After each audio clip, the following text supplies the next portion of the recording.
the best advice I ever got from a banker one time. He told me that your lifestyle is like the elastic in your underwear. And it just sticks with me, just not because it's graphic, but I think it's funny. And as you get fatter and your elastic stretches out, it never goes back in the way it was before.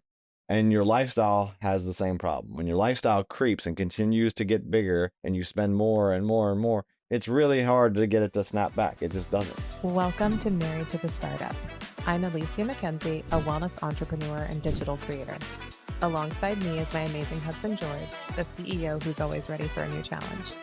We've been navigating marriage and running startups for over a decade, and we're here to share the real, unfiltered journey with you. Join us for insights and candid conversations about integrating love, family, and entrepreneurship. This is Married to the Startup, where every day is a new adventure. Welcome back for another episode of Married to the Startup. I am your host, Alicia MacKenzie. Me llamo Jorge. I am Español solamente hoy. It'll be a very short episode. And that's the length of your knowledge. Great episode. That's not true. Okay. Today, well, first, let's talk about what we did last Thursday. I can barely remember yesterday. What did we do last Thursday? We brought home the chickens. 4 new family members. Oh, my mom begrudgingly brought home chicken. My mom officially has grand chickens. Okay. And you upgraded their pen. Yes. So I secretly think that you love them. No, I am just a humanitarian and a friend to all animals. No, there was a very small pen and they were growing rapidly. So I didn't want them walking around in their own feces. So their current living situation was adequate for their size. Yeah. Maybe. And you quadrupled it. Yeah, much better. Chickens are happier. And now they live in your office. That was an unintended consequence of my action. Now I get the chirp all day long. And you love it. And the one fat one flies out and then immediately regrets his decision and walks around the pen to try to get back in. Yeah. And then does it again. And our kids love them. That they do. And Fitzgerald is not a fan. They keep pecking him in the nose. Because he tries to eat them and they know it. Yeah. But it's an experience. That it is. And we'll keep them through the summer and then we'll take them back. Yes. We'll keep them for the next Got you. 3 weeks. It's on record. No, 3 weeks. Now we're keeping them through the summer. No, this is a 4-week deal. And they'll be gone in 3 more weeks. I heard less. I heard 4 months. Or less. Regardless. They may go back faster. Okay, back to the subject. What is the subject? The subject is part 2 of the MacKenzie-Childs story. Ooh. Yeah, it's interesting that I think, her untimely death brought about a lot of searches for MacKenzie-Childs, which brought people to our podcast. And I think there may have been some misinterpretation by folks that this was not a life story of MacKenzie-Childs. It was more of a dissection or case study into her business acumen. Yes. Or how the business got to where it was. And it was interesting. It was great comments. I think it was good to get comments from listeners. I think it might have been beneficial for some of the commenters to read the podcast, what it's about. When we recorded episode 51, we told you everything that we knew publicly. Correct. Right. And it turns out that there is a chapter that was glazed over in the documentation online. Okay. Right. And because she just passed away on March, I think it was like March 6th or 7th. This stop. What? I can't not. Yes, 6-7. It unfolded a lot of, or it uncovered a good chunk of information that wasn't made public. Yes. Right. And I love the internet for it. I love social media and the fact that more people are talking about MacKenzie-Childs and what happened behind it. And yeah, so there was another chapter to the story. Yeah. A quick recall as to why we even recorded episode 51 in the first place. I was in Tribeca for a book launch event. And we just so happened to walk into a MacKenzie-Childs story or a store. And I did a cute little TikTok, right? I love the store. I love the... We did buy Grandma a present from there. Yeah, which was cool. we bought a present, but when you post on TikTok, naturally it's going to receive comments, and one of the comments was, "Go research Mackenzie-Childs. You'll never believe what they did to her." Mhm. Right? And it was very curiosity inducing, and I'm like, "Whoa, what did they do to her?" And lo and behold, we found out that they stole her name, they stole her company, all this information. But what was missed out, or what was left out, was who did the stealing to begin with, Okay. right? Uh, yeah. So we I jumped mean, stealing is from, all relative. yes, I'll use that term. and I say quote unquote stealing, right? Yeah. Air quotes, Yes. because it wasn't stolen. She acquired the company legally. It just, she Yeah. took advantage of a A bad situation. Right. Yeah. So before we dive in completely, it was March 4th that Mackenzie-Childs passed away at the age of 77. Right. And I think it deserves acknowledgement because what she created stood the test of time. Right. She was an artist. She was an artist, and she was very artistic. And she actually kind of reminds me of my brother, because my brother was the artistic version of the two of us. And he was very much a free spirit and lived life his way. And after 48 hours, like, we would beat each other's throats because we're so different. He passed away in 2012.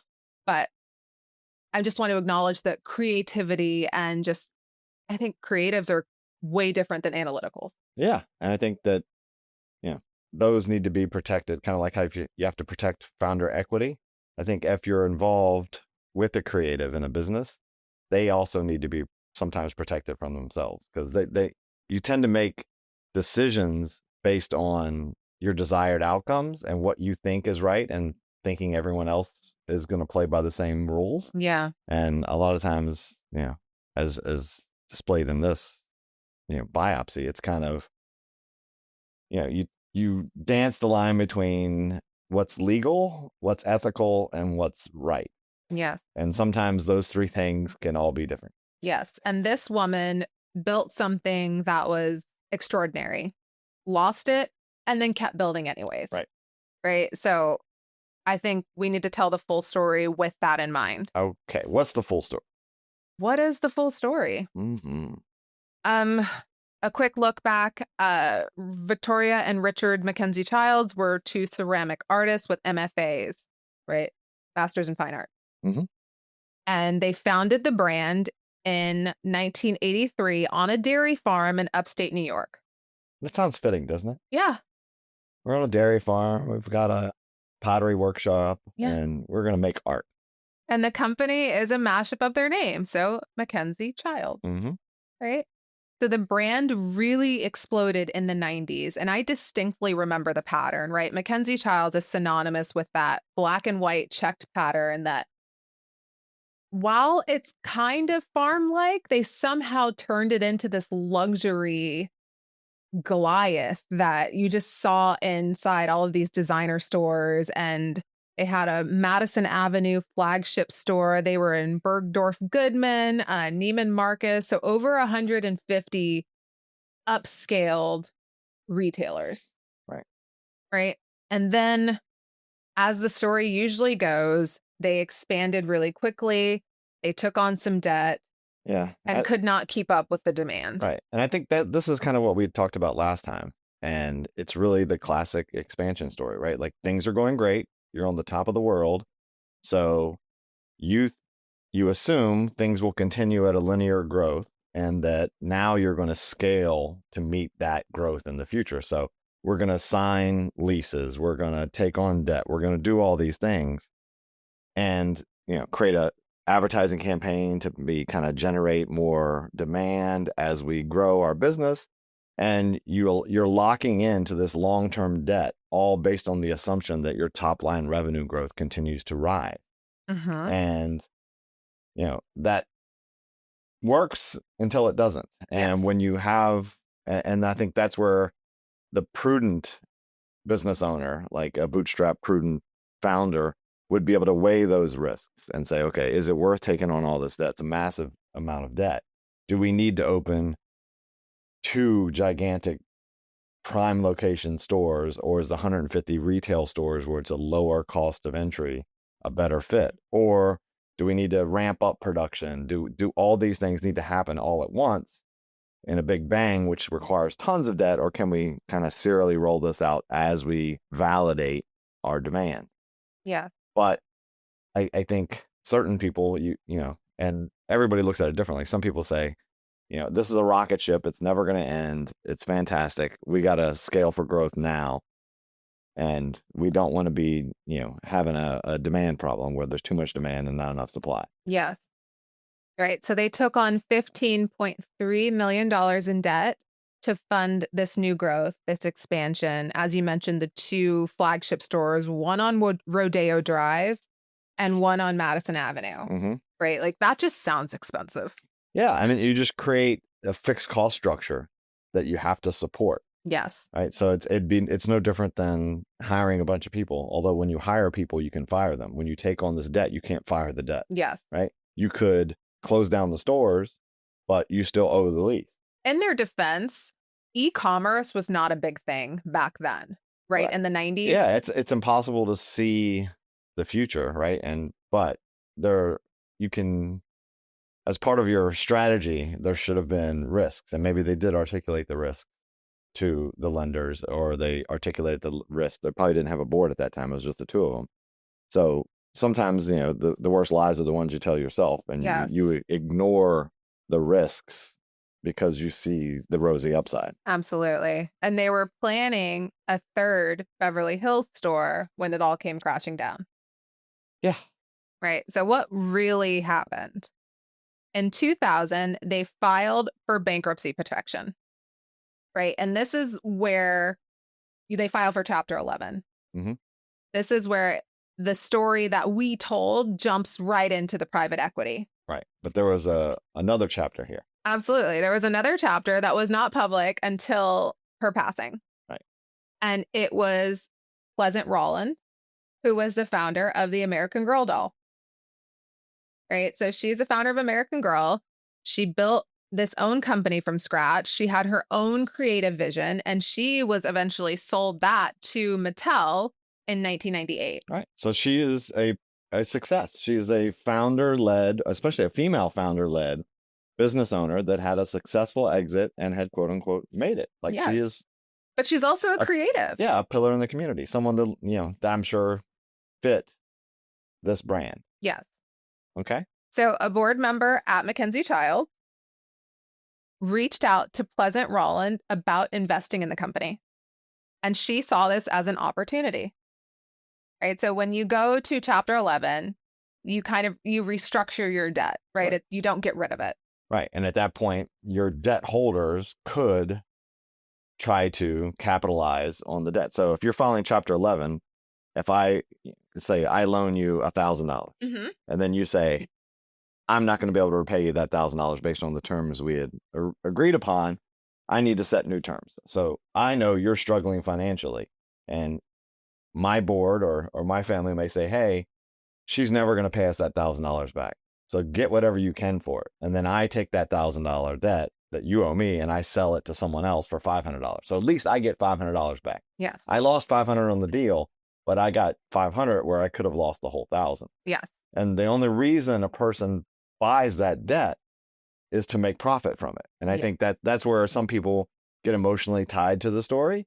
But if I'm buying that debt, the goal of the acquisition is to make money, right? I am taking, it's not charity. Yes. I'm buying your debt at a fraction of the cost in hopes that I can help turn it around and profit off of the delta between what I paid and what is owed. Yes. So Roland saw this as an opportunity to take this failing company, especially in a market space in which she has direct experience. Yes. Invest in it. Yes. And then turn a profit. So she purchased the company's assets, the trademarks, the IP, all of the goodwill out of bankruptcy court for $5.5 million on a $15.3 million debt. Right. So that's what some people may like. How did she get all those things? So a lot to secure the $15.3 million in debt, most likely they guaranteed it with all of those things, the IP and trademarks. And, obviously goodwill is relative. You can't go cash a goodwill check Yes. at the bank. But your IP is worth something. Your name, brand, and likeness is worth something. And the trademarks that you have are worth something. Yes. So that is what secured the debt with the bank. So when the bank sells the debt, those securities come with it. Now, this is where it gets a little... So at this point, everything seems it is ethical. Yes. It is legal. Yes. And if it seems as though, this could be a benefit, because obviously the board at MacKenzie-Childs, who was on board with getting the debt, Yes. has proffered this to Victoria and Richard. Victoria, to say, hey, she could be a lifeline that helps us out. Yes. Okay. So all seems on the up and up. Mm-hmm. Now, this is where Pleasant is not so pleasant. Oh, no. She then immediately called the $10 million difference as leverage to force Victoria and Richard into a non-compete. Right? So a non-compete means they can't go start another company using any form of the assets that she had bought when she acquired MacKenzie-Childs. Right. Which, to me, I think it's a smart business move. It is what you would do, right? Because I have now coughed up $5 million Yes. for these assets. I don't want you then to go around and create the same asset and rename it and then compete with me, and I lose out on my $5 million investment. Yes. So rather than sign the non-compete, they refused. They're like, we're not doing this. Mm-hmm. They turned it into a Chapter 7 bankruptcy to discharge the debt personally. Their personal debt. Yes, to discharge. So I imagine I guess they personally were liable. I mean, yes. Yeah, yes, okay. yes. So they thought that protected them and their names in these proceedings. Mm-hmm. Turns out it did not, because their name had already been transferred as an asset of the company. Right. That was something that they glazed over, right? Maybe they didn't understand that when they sold. Yeah. What was actually the IP? Yes. And what was trademarked? I'm sure MacKenzie-Childs was trademarked. Mm-hmm. And as a business person, I look at it and I'm like, oh, yes, it's very obvious that your name was a part of the trademark. Right. Yeah. But to them, the creatives, maybe that's just something that they didn't consider. Right. Right. So didn't sign. Right. Filed for bankruptcy. Figured out that their name was actually an asset, a part of the company. Okay. So they leave the company. They did. They left. They left, and Roland invested in the brand. She was rebuilding, opened new retail locations, restructured operations, and then by 2006, the company was profitable. In 2007, she announced that she was exploring the sale because she had accomplished her goal. Mm-hmm. Right? So this is what a lot of business people do. They see something failing, they know they can do it better, they go buy it, turn it around, and then sell it for a profit. Right. It's no different than, watching your house flipper shows on TLC or HGTV or the Chicken Joanna Games, right? It's I take a distressed asset, I buy it at a bargain, I invest in said asset, and then I sell it for profit. Mm-hmm. That, all sounds good. I think the non-compete really makes her sound like a villain, but as a business owner, I think I would do the same thing. Understanding we were not at the table, we do not understand what was said or transpired, and it could very well be it was a incredibly stringent non-compete, and that's where it could be. You could see how ethically it's correct and how legally it's correct, but as is this right or wrong? You're not, if you're at the table or in the room where it happens, you don't know. It could be, hey, you're not going to take a salary for the next 5 years while we rebuild this business, but you have to be a part of it. You have to give us your name likeness, and you have to continue to create. And all those things could be perfectly legal as the company. Obviously, they would take some salary. But you would not be paid market rates. Yes. Because I have all the leverage. I own your IP. I own your name. You can't go out and work anywhere else to compete against me. You could become a plumber or an electrician, but that's obviously probably not going to happen. Mm-hmm. So you really have very little choice other than to do what I say. And That's just not nice. It's not. I mean, I don't know. I don't know what happened. You don't know. It could have been hostile on both sides. No one knows. Yes. It seems nefarious when you look at it as it feels as though the non-compete may have been overly harsh. Yes. So the 2001 to 2007, we'll call this the Roland era. And she built the company back to profitability. Yes. And during this era, Victoria and Richard went and started their own company. They Right. started a new company. I think the one thing we may have missed is, so when she bought the debt, Mhm. so she bought $15 million worth of debt for $5 million. Yes. And then she immediately post-close said, that $10 million delta, I'm closing on that loan. You owe it to me now. Yes. Which then forced Them into private bankruptcy or Chapter 7. Yes. Yes. Yes. Okay. So there was that's the part that makes her look kind of villainous, right? Like, hey, I bought this as a cheap debt. So now I could work with the company and say, hey, as a company, you only owe $5 million now. Let's invest and grow this company to profitability and have a exit where we all win. Or I can say, you now owe me $10 million because I bought $15 million worth of debt. So you still owe me $15 million. in total. Yeah, I want the 10. Mm-hmm. So they couldn't do that. They filed for Chapter 7 and discharged the debt entirely. Right. Okay. During this 2001 to 2007 time period where she's regrowing this company, Victoria and Richard launched a new business and they named it Victoria and Richard. Mhm. Right? Yep. Sure, no problem. MacKenzie-Childs then comes and sues them for trademark infringement, arguing their last names had been sold in the bankruptcy proceedings. And then the founders countersued, claiming that Roland was attaching their names to the designs that they did not create. Victoria and Richard lost on both counts. Mhm. Right? So they had no legs to stand on, essentially. Right? And this is kind of where it should make everybody pause, that they tried to start over using their first names and then they got sued for it. So it wasn't a company name, it was their first name. Mhm. Which, that's just not nice. Yeah. Right? Like, I get it, wanting to make money and wanting to grow a company to profitability and all this. But at the end of the day, be a good human. Yeah.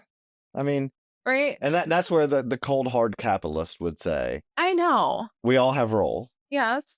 My role as a business capitalist is to make money, right? So if you were to look at, and I'm not saying it's right, I'm just trying to argue both sides. Yes. If you looked at a Fortune 500 CEO, when he goes to his board or his stockholders, that's where we get kind of delusional as American capitalists. But if you were to ask them, what is your charter? What is the main goal? The main goal is, they would most likely say, is to grow the company so that increase shareholder value. So Mhm. people that invest in my company, I want to grow the company so that their investment appreciate, right? And that is not always aligned with doing the right thing by people, by planet, by whatever. Yes. If your goal is really, I've got to make numbers for the quarter so that my numbers increase shareholder value, you lose out on long-term investment strategies that have short-term pain for long-term gain because the markets punish you and shareholder value decreases. Ergo, I'm not doing my job, I'll probably lose it. Mm-hmm. And hey, we need to retool the way we manufacture X, Y, or Z to be more climate friendly, to really put us in a position where 3 years from now we'll be more profitable. It's really hard to do those things when you're under the microscope of your job is to increase shareholder value. Yes. So if I am a capitalist and I buy a company, I buy an asset that's depreciated in value, my goal should only be viewed through the lens of, how do I take the $5 million investment and triple it, quadruple it? How do I take that 5 million and make it 20 million? Absolutely. And my counter argument is that, how much art did this world miss out on because Victoria and Richard weren't allowed to create to the extent that they possibly could? Yeah, I think that's the dichotomy of, capitalism and the flip side of what could happen Yeah. when it becomes all about the money and not about the people. Right. Protect the artist. Protect the artist, right? Right. You see it in music, you see it in movies. Yeah, Nobody. but I think that's the one thing that I think we touched on it in episode 51, and we have it here. It becomes you have to go into every transaction looking to the future of worst case scenario and protect yourself up front. You can't protect yourself when you need the money. You can't protect yourself after the deal is closed. You have to protect yourself up front. And it's the hardest conversation to have, and it's the hardest to actually execute on. But you got to create, what are the non-negotiables that I must put down in writing to say, I will not cave on this. Yes. And it's hard. And I'm telling you, I've done it several times. It's incredibly difficult, especially if you have multiple owners, to keep everybody rallied behind the flag. Because it's really easy when a big number comes in and you get tantalized by that number, that you say, I want that $100 million in my bank account tomorrow. I could have $100 million tomorrow. If I concede on X, if I concede on X, Y, or Z. And then you concede because like, it's not that big a deal. Yeah. Oh, it's just our IP. Yeah. But screw it, we're not going to need that anyway. And then 3 years down the road, things go south, and you realize, I don't want to be here anymore, and I want to go somewhere else. I want to start something else. And then the lawyers come after you for IP infringement, i.e. your names, and you didn't, and kind of hold the line on that, and you've given it away, and now you have lost your opportunity and your negotiating power. Yeah. But also, if you're a creative, go find a mentor. But that's the problem, is like there were people on the board too, right? Yeah. And were the board looking out for the best interests of the people? And to be frank, a board's goal is the company, not the founder. Yes. Right? So you need someone in your corner as a founder, that be your personal lawyer, your mentor, your personal board, people that are going to help you, advise you of, hey, that's not a good deal. And what you don't want is to be like a MacKenzie-Childs situation where you're leveraged with debt and you can't afford your debt. And now you have to take whatever deal comes by, because it's the life preserver that's floating in the water. Yeah. And it's a terrible position to be in.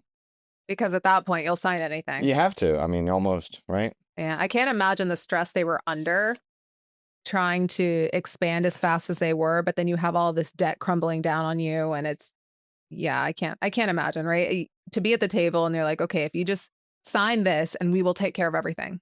Yeah. Right. The relief they felt in that moment had to have been huge. Yeah. And I think that's the thing that maybe, I don't know if MacKenzie-Childs knew that, but Roland definitely did. When she acquired that distressed asset, she knew what she was buying. And it wasn't, hey, I'm going to buy $15 million of debt for $5 million, and I know that they'll turn it around and I'll get all 15 back. She saw it as, hey, it's an opportunity for me to spend $5 million to buy the IP, i.e. the name, and I know I can turn this into a global phenomenon. I can use my retail connections. I can use, what I've done previously, and I can grow this thing.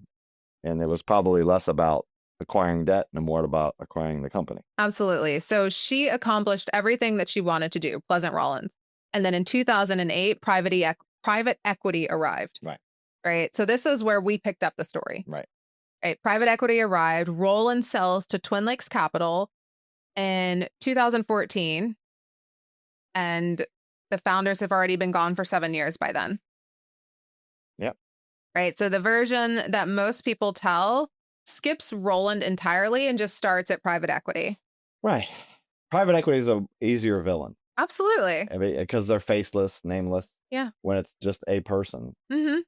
And I mean, every villain, I don't know if you portray her as a villain or a capitalist. I don't know. I guess I'm torn. Isn't it the same thing? No, it's not. But you could see it from both lenses, right? Mm-hmm. Yeah. So I just think if you're creative in this space and you're trying to grow a company and expand a business, it's really important to make sure that you have somebody on your side that can advise you properly on what to do, right? Richard and Victoria, in my heart of hearts, I don't think they had that. Right. They started on a dairy farm. Yeah. right? And they built an amazing company and an amazing brand and created amazing art. Yeah. And the questions, I think like with the rapid expansion and the fame and, it's really around those non-negotiables for when you're taking on debt or when you're selling. But, for me, it's like you got to have those non-negotiables in your life too.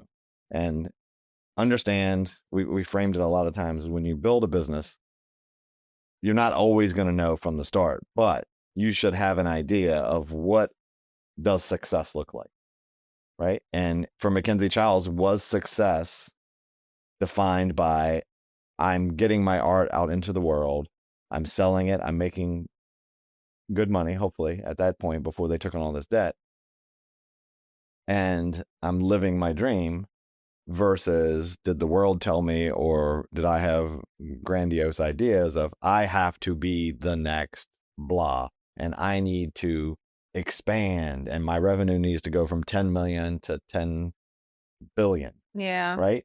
And I need to invest all this money to build out to get to 10 billion. Or is 10 million your goal and you're happy with that? And that's the hardest part about capitalism and about, I think, humans, is being comfortable where you are and appreciate what you have, and knowing that where I am is good enough. Yeah. And especially as an artist, if producing your art and getting compensated fairly, you own your own brand, you own your own business, and maybe you're at 10 million, you get 10 million of revenue generated through your art, is that good enough? Yeah. Versus I have to take on a bunch of debt to get to 100 million, to get to 10, to get to a billion. Do I want that? Because with that, when you start taking in outside capital, right, you are no longer the master of your own domain. You are no longer the artist, the free thinker. You are a CEO, and you're going to be held to the ethics and the values of a CEO, not of your creative brain. I think that this story has definitely tainted the brand for me. For sure. I used to love MacKenzie-Childs. Well, I think you can still, I don't know. If it's still a genesis of their brain, you can still love the art and not support it financially. Yes. Right? You can still appreciate it, be like, oh, I loved their art. I loved the ceramics that they produced. And if I could buy some pre-2001 piece, absolutely, I'd probably do it. Yeah. The other part was, someone shared a link. Did you see the link in the comments? No. Someone shared a link to a YouTube video in the comments about Victoria and Richard post everything. Yes. And their ferry boat. Yes. And it was a great documentary. Did you look at it? I did. Okay, so Victoria and Richard, after everything happened, they didn't completely shut down shop, right? They bought the last remaining Ellis Island ferry boat, and it was 150-foot steel-hulled boat built in 1907. And they restored it all completely by hand, and they turned that into their floating home, and their studio docked in Staten Island. Right? They kept making pottery. They made jewelry, furniture, and they called the new venture Emprise. Yep. They weren't sued. Right, because it wasn't their name. They weren't capitalizing on their name. Yes. And I'm sure they had a lot of scrutiny. They couldn't say, art brought to you by the people that brought you MacKenzie-Childs. So they had to basically groundswell, build a new brand. And in 2020, Victoria launched a YouTube channel about her life on the ferry boat. And that's the video that we watched. Yes. Researching episode 51. Yeah. And then there's another link, if you look in our comments, and we can post it to this one. Yeah. Of a documentary about Victoria Childs on the ferry boat, which I thought was pretty cool. Yeah. The insight into the creative mind, I think. Yeah. So this is very full circle for us, because it all just winds up to the same video that we watched when she's sitting in the tree, and it was terrible audio, and she's just opining about the life that she is living. Yeah. And somebody said a comment about, I think they thought that we were maybe talking down or something about her. Yeah. But I have children that are creatives, and that's just how they are. Yeah. Right? They're just very free-spirited with thoughts floating all over the place. Like, there's nothing wrong with it. Yeah, it's different. It's different. Yeah, I try very hard not to speak ill of people unnecessarily. Yeah. But I think the genesis of the business, I think, I keep saying that. I know that it's a tick. The genesis of episode 51 still remains the same. The details have changed now because we got this Roland era in there. Mm-hmm. But it's really still a classic example of entrepreneurs that create a product, create a brand, create a business, they have some success early on or some success along the way. And when that success is the match gets lit, they try to pour gasoline on it and they take on debt and they try to expand rapidly. And when top line growth is not sustainable, Mm-hmm. that fire goes out and then you're stuck. It's a classic example of overexpansion at the wrong time, Yeah. taking on too much debt and not having enough profitability to support your debt, which leads to a lot of bad choices. And not even bad choices, but sometimes you're just in predicaments you can't get out of. Yeah. And the fact that, they took on that debt and licensed their IP, which was their name and their trademarks to get the debt, whoever bought that debt was now in control of all those things. Mm-hmm. So it's a founder cautionary tale of, understanding what your goal is, understanding what your non-negotiables are before you take on debt or before you get outside capital. Yes. And then really having a strategy of what do I do if it fails? Mm-hmm. What do I do if there's an oh shit moment? And if you look at some successful IT founders like Bill Gates and others, right? They were adamant of, I will have 6 months, a year, 18 months of payroll in cash in my bank before I do anything else. Yeah. And sometimes those are great stories. And it's hard in this new world of venture capital where it's take this easy cash, light it on fire so I can have high top end growth. Mm-hmm.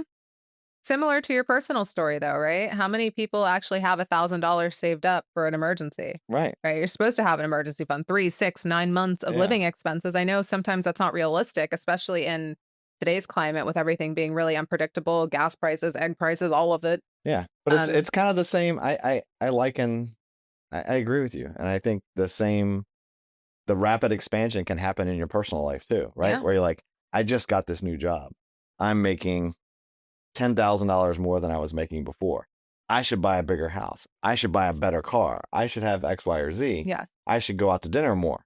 And, the best advice I ever got from a banker one time, he told me that your lifestyle is like the elastic in your underwear. And it just sticks with me, just not because it's graphic, but I think it's funny. And as you get fatter and your elastic stretches out, it never goes back in the way it was before.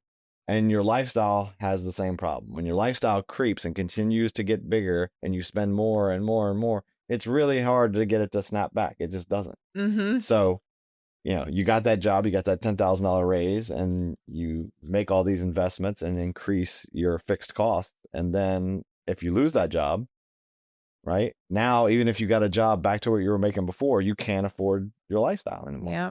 And it's the same in a business. If you take on all this debt, as you're growing and all of a sudden you're not growing as much anymore, even if you go back to pre-debt revenue levels, you can't support the infrastructure of the debt that you've created, the fixed cost that you have. Absolutely. All right. Good conclusion, baby. Is it? I think so. Yeah, I think it's adds another chapter to episode 51. Maybe we should just call this Area 51. No. No? Damn. No. 51B? No. Is it a remake? It's a part 2? Maybe 51.2. Yeah. Mm. V2? Yeah, we've been around long enough, and we're now remaking episodes. We're gonna remake it. It'll be different people here. It's like a respawn. I'm actually I'm glad we got to do this because I love it when people chime in. Yeah, the comments led us to do a little bit more research and people coming up with additional aspects to the story we didn't know. Yeah. So I challenge you to go find a pre-2001 Victoria MacKenzie-Childs piece on eBay or something. Does eBay even still exist? Yes, eBay. Does it? Yeah. I'm going to go try to find a Why not? Pleasant You know where Rowland. you can find it? Where? Is if you hit that subscribe button in our YouTube channel. Joking. All right, we're done. All right. Thank you for tuning in to Married to the Startup. We hope you enjoyed today's episode. If you did, please take a moment to like, rate, and subscribe to our podcast. Your support helps us reach more people and keeps the conversation going. If you have any questions or topics you'd like us to cover, drop me a message. I love hearing from you guys. Until next time.